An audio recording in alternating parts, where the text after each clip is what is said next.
This is Bulletproof, where Hollywood scandals meet real detective work. I'm Steve Stanulis, former NYPD officer, celebrity bodyguard, and private investigator. Unlike other true crime podcasts, these aren't cold cases. These are active celebrity crime investigations happening right now. From Diddy's inner circle to A-list scandals. I've been there, and I'm exposing the celebrity secrets you've never heard. My name is Steve Stanulis, and this is another episode of Bulletproof. We are right off and running with some amazing guests.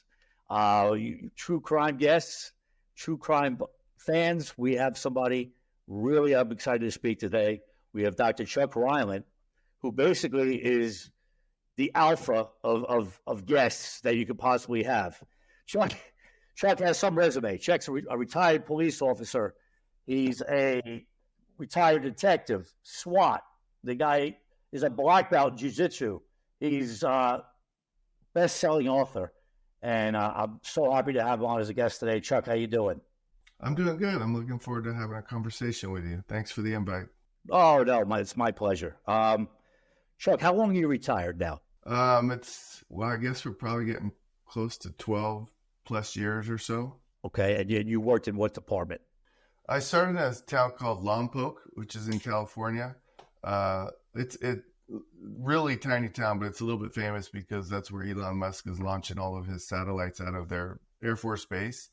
Then I went to Santa Maria, which was my hometown where I grew up. Santa Maria is another small ag town in California, famous for two things. Tri-tip barbecue originated from there. Some people know about tri-tip. And the other is the Michael Jackson trial. We were privileged enough to host that trial there. There you go. That's something that's noteworthy, right? That's something to hang your hat on. So you become how old are you when you become a police officer? Probably 21 or 22. I was a kid. First of all, I find that funny because when I went into the academy, I was 20, and again, they used to have me go in and buy like cigarettes and stuff. When I was in the academy because I was underage.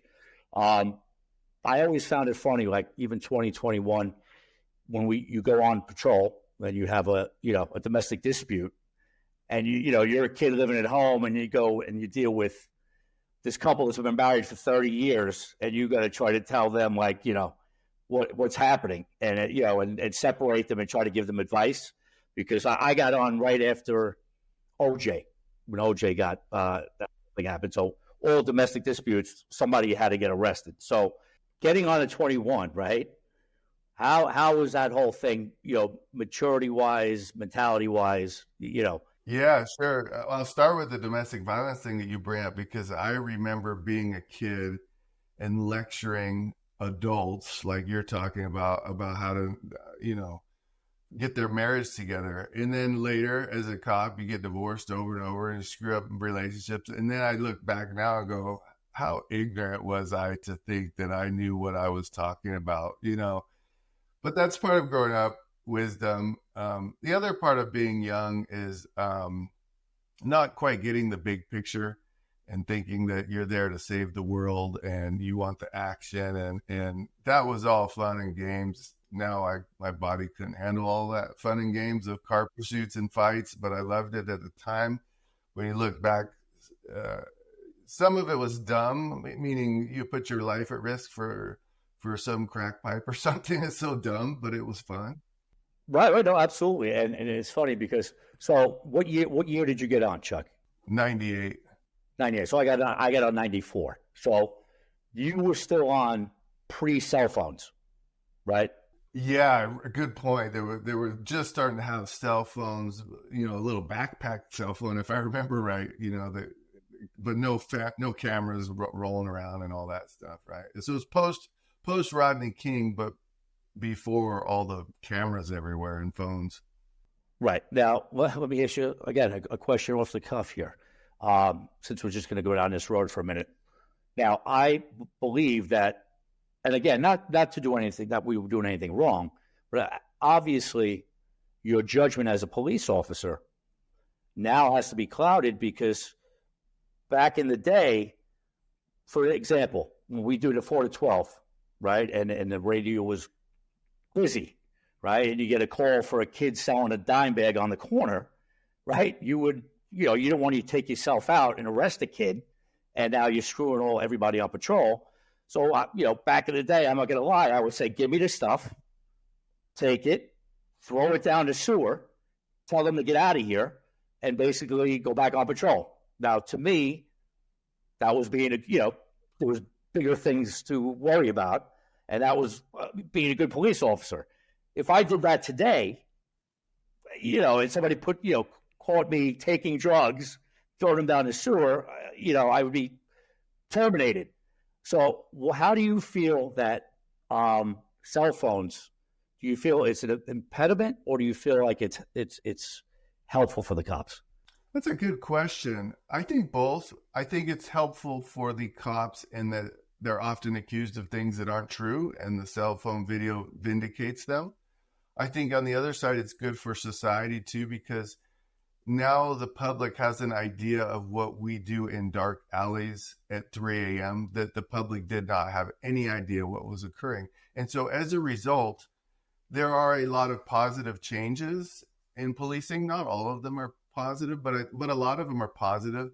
And so police officers have to be a lot more accountable, make sure they're dotting their I's, crossing the T's, whereas before they would get away with things not out of maliciousness, but out of ignorance. So, for example, a 21-year-old cop doesn't really understand all the rules and laws, even though they went through academy and training. They don't quite understand it as I do now, where all I do is analyze cops' cases and testify on their behalf or against them. And so I'm much more knowledgeable now. So as an industry, I think cops have dramatically improved their knowledge of what they can and cannot do. And I think they generally perform better, but it is an impediment when they're trying to handle a call that's a priority call, emergency, and there's 15 people crowding around them, getting in the way, trying to get a YouTube sensational video. So there's pros and cons, Right. And again, we'll go one more thing and we'll get off patrol. Body cams. Now, that I agree with, because now at least, back in the day, obviously something went down. Obviously the news would sensationalize it against the cops. Like, there's a pool party in the middle of the summer with 300 people fighting, and then they show a video of the cops, like we had nothing better to do, like, hey, let's go pig on this party. And they would kind of edit it the way it needed to be, or what have you. Body cams, at least now, show the whole story. So that I like. But again, I don't know if today, and I'm going to ask you the same question, but you only retired 12 years ago, so it's a little different. But I don't know if I would last today as a police officer. I think I would have been terminated within the first 6 months. Oh, me too. I could not do it now today. I mean, the people that start today, they come into this world knowing the rules of today, just like the generation before me probably couldn't have handled it the way it was in my time, right? But the stuff that the cops have to tolerate today, I just would not tolerate. People getting in your face and being aggressive and all of that stuff. And I do want to comment on one thing you said about the cameras telling the whole story. I agree, but I also want to point out a lot of the work that I do is just that in the opposite. And what I mean by that is sometimes the camera shows something, but the officer's not looking or seeing the exact same thing as the camera, and it creates a lot of controversy in the case. So as an example, perhaps maybe the camera picks up that an individual is pulling a cell phone out of the pocket, but in that moment, the officer's not seeing with the same clarity and as the camera is, and perceives it as a weapon, as an example. So the cameras are great and they do tell the story, but it's also it creates some confusion and conflict at times too. Yeah. No. Again, yes. Yeah. I never thought of it like that because we didn't have, obviously, the body cams. We were, but I guess, and we're going to get down to that part of what you do as well.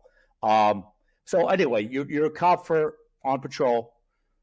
for how long before you get promoted to detective? Let me think about this. So I was at the first agency for 4 years. So that's 98 to 2002. And then I worked for briefly at the other department, patrol and FTO. And then went into the detective bureau sometime after that. Probably did 5 or 6 years of patrol, I'm guessing. I don't remember. My memory's getting so bad now. Did you do anything specific to get promoted, or was it just your whole body of work at that point in time? Or this was a smaller agency, so it's, you develop a reputation eventually, and then you apply. And I probably applied a couple times, and they have a process, an interview process, and ask questions and so forth, and then try to. I think if I remember right, they get recommendations from the district attorney's office. So it was a department of less than 150 people, so everyone knew everybody and knew their work. So it's kind of your reputation when it really comes down to it. Gotcha. And then you go into SWAT after being a detective, or was it reversed?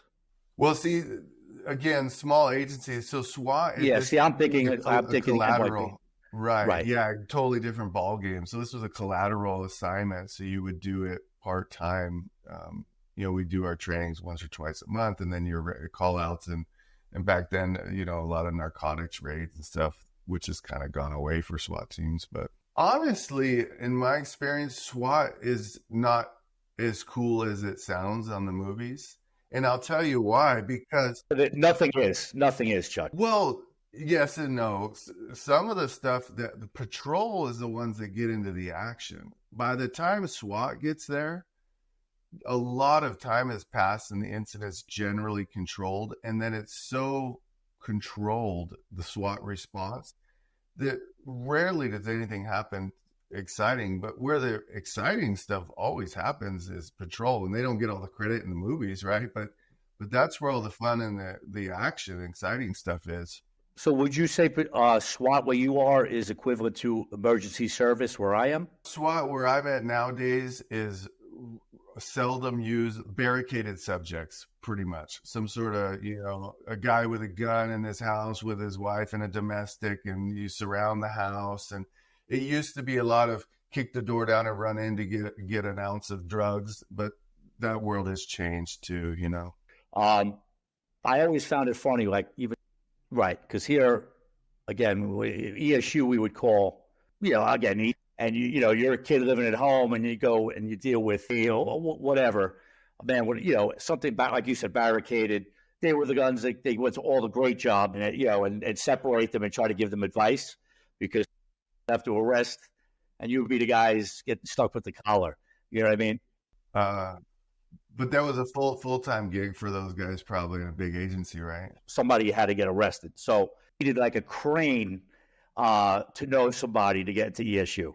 Yeah, where I was at, it was small towns, small agencies. So it's, your reputation is how you're perceived. And then they'll have the interviews, which is kind of just a formality, pretending like the interview matters because they've already made the decision before the interview, Right. So again, getting back, what was your craziest SWAT story? Well, like I said, the SWAT ones were pretty boring, but I'll tell you, I haven't told war stories for so long, but that's what I'm going to do. I'll tell you I'll give you a crazy patrol story, a call of a domestic violence outside of those no-tell hotels, those like crackhead hotels. And we would get there, there's nobody there because they said it was in the parking lot. And so witnesses say the guy was beating the girl up outside, dragged her in the house. So I get the key from the motel place, knock on the door, no answer, start unlocking the door. And so it's one of those things with a top deadbolt and a lower one. So I unlock the deadbolt, go down to the lower one, start to unlock that, and I hear the deadbolt lock again. So I'm playing this back and forth between the top lock and so obviously somebody is inside locking the door. And so eventually we realized, okay, based on all of this, they won't open the door. We decided to break open the window and climb through the window. And so when I'm breaking the window open, crawling in, I see a guy standing on a woman's face with a belt around her neck and he's literally murdering her right in front of us. And stupid me and my partner, because I'd never mentally rehearsed in the academy or in my mind, what do you do when a guy's standing on someone's face with a belt around their neck, right? So what I should have done was put the gun to his head and killed him because he's killing her. Instead, me and my partner grabbed this guy and start pulling him across the hotel room. So what is he doing with the belt? Dragging the woman across the hotel room. So we're making it worse, right? And long story short, my partner starts beating the guy with a baton, and I'm trying to break him free, and then we untie the belt, and she actually survived. And then here's what police work is like, and if anyone that's not in police work wonders why cops are so cynical and angry all the time, a month later, I contact this lady on a call, and when unrelated call, and when I'm talking to her, I see her ID, and I said, I know your name, but you got to remember her face was covered in blood and foot marks and injuries, so I never saw her face before medics took her. So I said, I know your name. Where do I know you? While I'm doing this, she's doing I don't know if we're allowed to cuss on this thing. She's doing the motherfuck the police, fuck you, and all this. And so I'm saying, ma'am, I'm just here on a call. I recognize your name. And she says something about, well, you probably, because my boyfriend was just arrested. I'm like, oh, I'm the reason you are here today. I literally saved your life. And what does she do? She goes off on me because her boyfriend's in jail because of me. I'm like, okay, lady. And then, do whatever they had to do, and then they would leave, and you would have like the Law and Order shows, SVU, and all that stuff. They've been on for 20 years, whatever. Yeah. You've seen it all or heard it all or whatever. Something fucking crazier happens that's unheard of or it's crazy. What was your craziest SWAT story? Responses in certain areas, and that's not surprising. But yes, that's almost funny. Crazy story on anything. Same time. It is. It's a segment of society that the average people don't see, and cops see it every day, all day, and it becomes the norm for the cop. They start to view this is how the world is, and that's where the cynicism and the disgruntled, angry cop attitude comes, which I see that less in the younger generation than in my generation. You saw a lot of the grumpy old cops. There seems to be less of that. The new generation's a lot softer, I think, for good or bad. Yeah, no, that's 100%. That's 100%. Again, one that's not surprising, but one for the books. Yeah. So you fast forward. Now, obviously, you retire. Once you retire, when did you start becoming a state expert witness, and what does that even entail? Yeah, good question. So my career, I ended it early due to an injury, forced out of it. And so it's kind of like lost what I was going to do. I'd always been teaching at the academy. So I've been teaching all the use of force stuff, firearms and the martial arts to the cops and all that stuff. And always doing jiu-jitsu and stuff before I got injured. And so short version is, after I'm retired, I'm having lunch with an attorney friend. He just happened to be a defense attorney. And he's telling me about a strangulation case. And he's saying, don't you do that strangulation stuff in the jiu-jitsu, choke people? And I'm like, yeah, that's part of jiu-jitsu. And he said, well, you look at this case. And I'm like, I don't know if I want to go to the dark side. That's what they call, going to the defense, the dark side. And he goes, well, just look at the case. And so I look at it and I say, this didn't go down the way the victim is claiming. I can guarantee you that. And so he says, well, why don't you testify? And I said, well, okay, I'll try it. And so I testify, and then the opposing expert was a medical doctor, and so the attorneys play their games, and they says, so you're not a doctor, you're not nothing, and no. So why do you claim that this medical doctor is wrong and you haven't been in medical school? And I said, well, told him the story about the guy with the belt with his. Well, that's part of what I said. That's funny. I said, well, the medical doctor learned everything in a textbook, but I've choked people. I've been choked. I've seen people choking. I'm like, this the textbook versus real world, and the case went in the favor of the attorney that hired me. And that was the first one. And so I fell into an accident, and it just led and it kept going. But your other question about the cops, it's very rewarding to testify when a cop, based on the evidence, is not guilty of what they're being charged. That's very rewarding. But on the flip side, sometimes cops make not perfect decisions. I don't ever see malicious behavior in my career, but sometimes they don't make the perfect decisions. We're all humans. And there has to be a process for that, you know? No, no doubt. No doubt. Like I said, it's funny because I do a lot of directing and stuff, in another world. And I did a documentary who was C in a Bronx Tale, right? Now I just told a document, both sides had, I got interviewed. Now, just bring you up to speed, Lilo Brancato, he got into drugs. One time they broke into someone's house who they knew, didn't realize he had passed. Around the corner came kid Lilo Brancato, duty, shot Lilo and shot the guy he was with, and they shot back and they killed him. He didn't kill the cop, the guy he was with. So Lilo did his time. The guy he was with is in for life.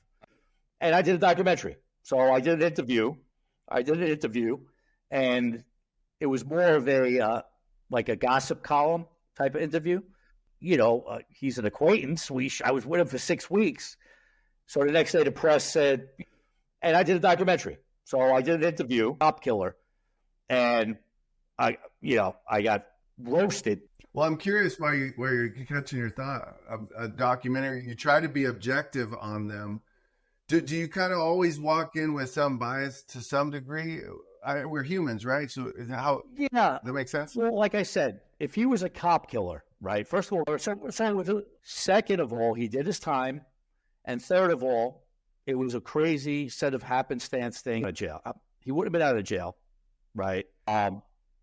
It wasn't like a puff. When he asked me to do the film and direct the film, down this road of what happened. As many people are now saying you're reformed, is as many cops and people that were there that are going to be a puff piece. That's where the documentary is. I'm not swaying it. And he was okay with it. And even the movie poster is a piece of shit.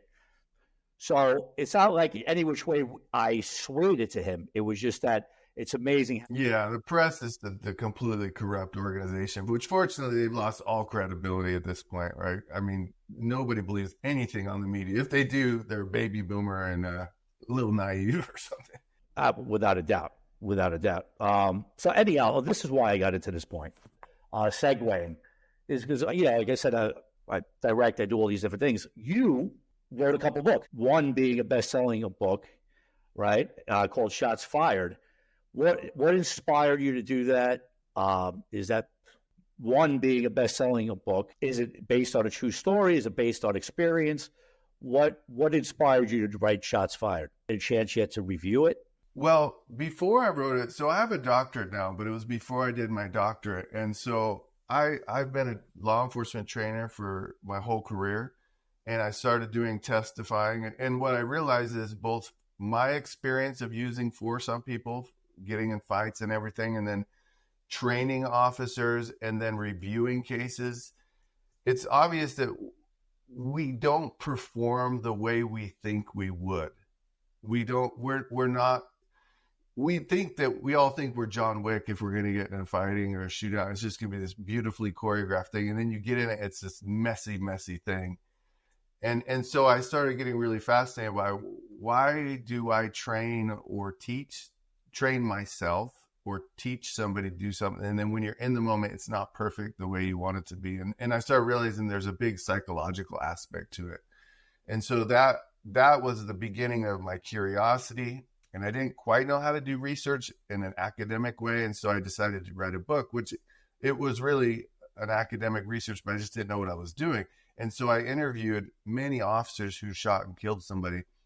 And they didn't, in my mind, they didn't need to shoot and kill somebody. They could have just tackled somebody, but in order to make a book that someone's going to buy, it has to be a little bit exciting. And, so a book called Takedowns in Police Work would just not be as interesting. So, and the stakes are higher in a shooting. And so I interviewed them about what was going on in their head and their mind from the officer's perspective, not the investigation or anything, just purely through their perspective of what they experienced before, during, and after the shootings.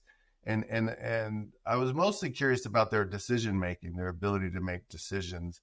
But then I went into all of the aftermath, the legal outcome, and all the PTSD stuff, and all of the experiences they have after. And I documented 12 of those stories in that book.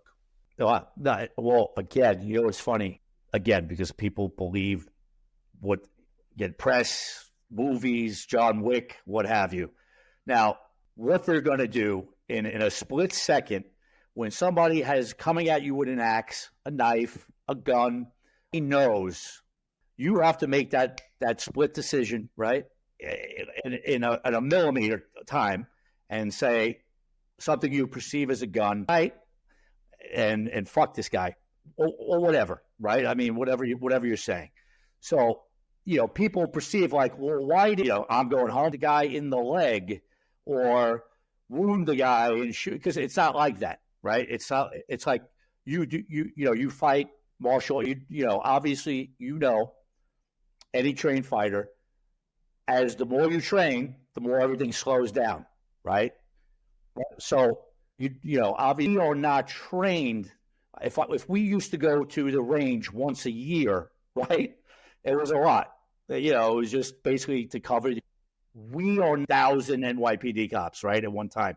So it's not like I was, John Wayne, So if somebody ever came at me, I would be, I'd pull out my gun and just fucking start shooting away. I'm not going to be like, all right, let me aim, hold on. And that's reality, unless you came from, let me look for a non-kill shot. Guys who cops, they're not that, right? So you know the famous saying, right? It's better to be in the military and you became a cop and you were a sniper, whatever. But the point is, you bring up a lot of interesting points. One is the misunderstanding. The public assumes cops are highly trained. They do have training, but I'm here to tell you they are not highly trained at all. And it's not a fault of the individual officers per se. The agencies and the cities, they don't want to spend money on the budgets for training. So as you said, extremely minimal training. And so what generally happens is in a really crisis situation, like you said, and there's a story in the book that I have where totally unexpected, he comes up to a house and a guy comes running out, charging him literally with a machete. And there wasn't like a call that they knew there was a guy going to come out with a machete, just completely unexpected. And so when you're in that situation, you're going to resort back to instinct and or training. And so training, you're going to pull out the gun and shoot, but it's going to be rough. It's going to be rudimentary, unless, like you said, you were a Navy SEAL who hunted down bin Laden, the super top of the food chain in the entire planet. But those guys are so rare. And most of them would never make it through police academy anyway, just because they're used to a different world, right? They're used to a different world than civilian law enforcement. And so, anyway, it is a different world, different than what we expect, and they usually resort back to instinct, just like you're saying. And the thing is, like, again, in New York, something has to happen for them to say, "Oh, wait a minute, now we're going to focus on this," because we had a case years ago, the dude Diallo case, and he was in a vestibule in the Bronx, and he had what was perceived to be a weapon. So he got shot 37 times. I think Bruce Springsteen did a song about it. Whatever. The point was just to be a weapon. The next day, we get a call that there's a man with an axe going on. I don't give a fuck, right? So we just happened to be around the block. So we went, turned the corner, and there it was. The high school, the axe, what have you. So we got out of our car. My partner and I we're behind our doors, like drop the axe. We were everywhere. He comes walking towards us. He drops the axe. What was it? Nothing. And I was like the cop of the month because we used our judgment and we refrained from police violence and shooting. And I was like the cop of the month. There was nothing heroic about. And I got this great detail because now the city wanted to show, oh, look, it's not all our officer. It was bullshit. Nothing happened. There was nothing heroic. Something crazy has happened. And now the cities have to cover their ass. And then, if there was X amount of shootings when something crazy is happening, and all these people, our training would go way up with our shootings. I don't even know in today's society that would matter because they're up anyway. But back in the day with Giuliani and all these people, you know what I mean? We're going to the range. It's all, again, you go into the academy and you do your job. Your incident's interesting how you get all these awards and everything and accolades, but you just got lucky. You just got lucky, that the guy decided to drop the axe, right? And you could have easily been fired and put in jail if the guy made a different decision, right? And a lot of it is luck. It's funny how the training thing is so true. Like you respond to a crisis after the crisis already has passed. So like I'm in a case I'm working with litigation right now where the officers are getting sued. And it's kind of like, it appears to be a suicide by cop. And then you look at the training records, none of the officers have any training, but immediately after they all get some kind of suicide by cop training. And it's like, okay, that's nice, but it'd been nice if you'd have done it before, At the end, I'm calling you Chuck because I spoke to you the other day. At the end, I'm going to address you as Dr. Chuck Rylant, right? But no. But again, you have a title and you should be called by it. But really, ever as a cop situation, right? If somebody wants a suicide by cop, somebody wants to get killed by a cop, and how really that's black. Can you really be trained and stop something like that from happening? If a guy has a toy gun, pulls out at night, how are you going to stop? How do you do anything but not shoot him? Yeah, every scenario is different, and nowadays things are a lot different than they were in my days. I'll give you an example.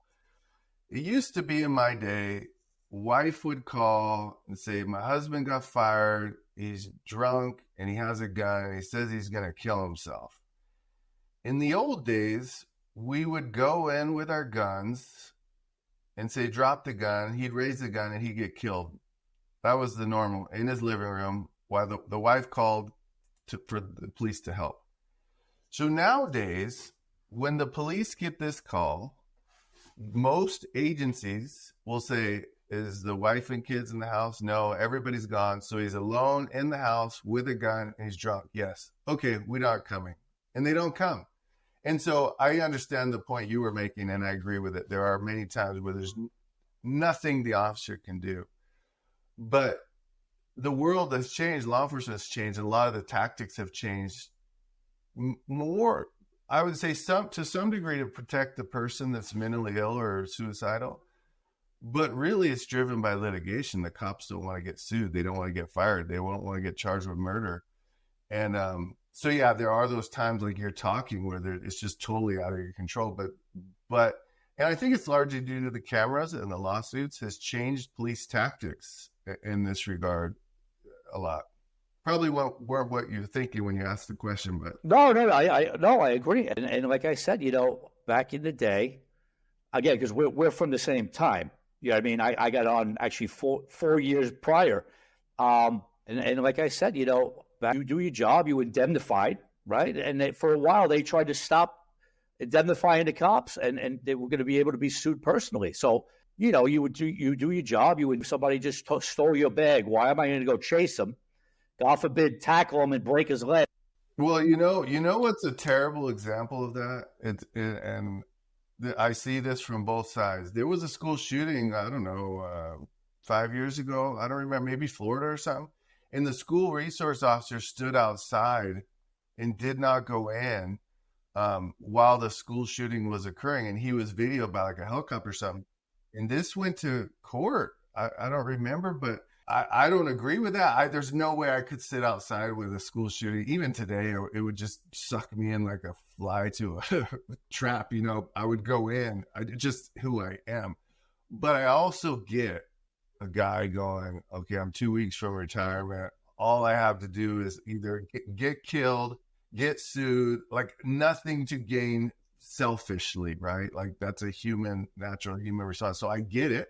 I don't agree with it in that incident, but I do get it, which is what you're talking about, just to a more serious example, right? Yours was a more insignificant example of theft of a shopping bag or whatever, right? Oh, absolutely. Absolutely. No, and like I said, it's interesting to speak to guys that worked with me, and it's interesting to speak to guys now.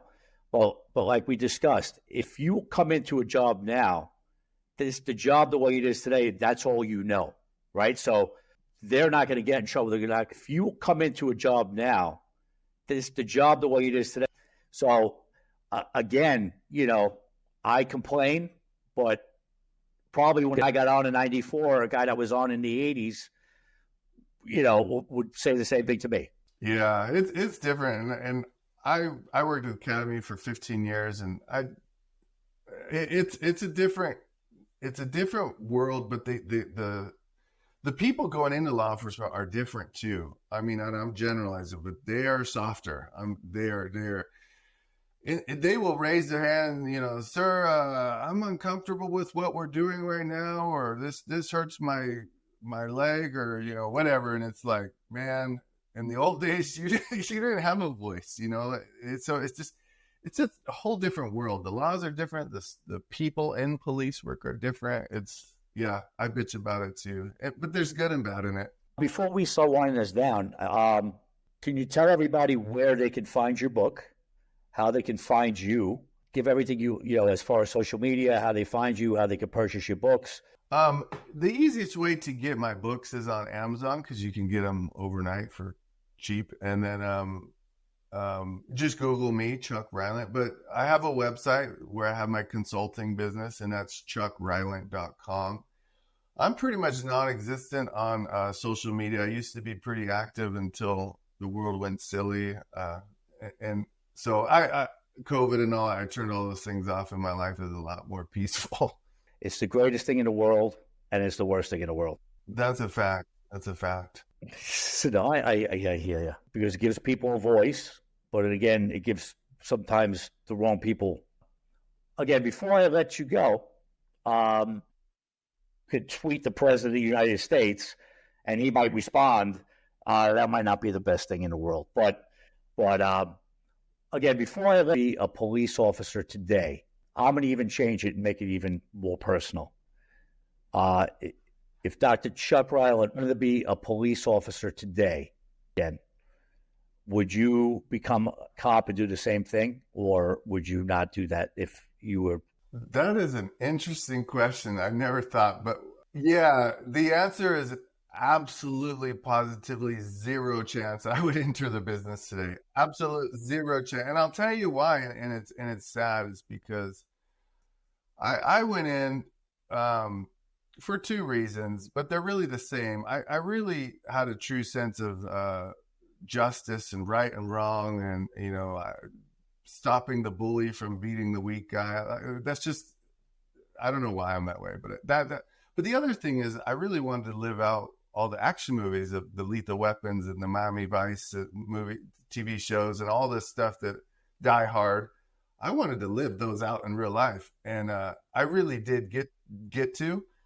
I mean, in a week's time, 99% of it is writing reports and taking BS calls, but there was the 1% over and over and over that was all that fun, cool stuff. And nowadays, that's all gone. It's gone. Like, there's no car chases anymore. There's no, it's every call is, what can I do not to get in trouble? That is the mindset. Like, what do I got to do to not get in trouble? And there's very little police work done anymore, from my point of view as an old 50-year-old man, So I hate to say it, but the risk to me wouldn't be worth the reward, in my opinion, as an old guy who's already done it, You gave me a lot, and I love the fact that we're from the same era. So it was a lot to relate to. You gave me because we have about a minute and a half. Are you planning anything else book wise, or? Yeah, I'm trying to write a self-defense book, more science-based on a lot of the stuff that I testify to, the science of self-defense. Ladies and gentlemen, once again, Mr. Dr. Chuck Rylant, amazing guy, and we'll definitely have you back on.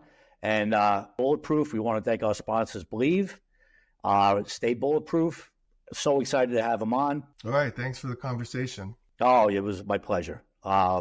We will see you next week. Dr. Chuck Rylant, thank you so much for joining the show. And that's Bulletproof, your source for celebrity crime investigations. Subscribe for new episodes. Send celebrity scandal tips. Follow us on Instagram at Bulletproof True Crime Podcasts for exclusive content. This is Steve Stanulis. I'm keeping you bulletproof against all celebrity lies.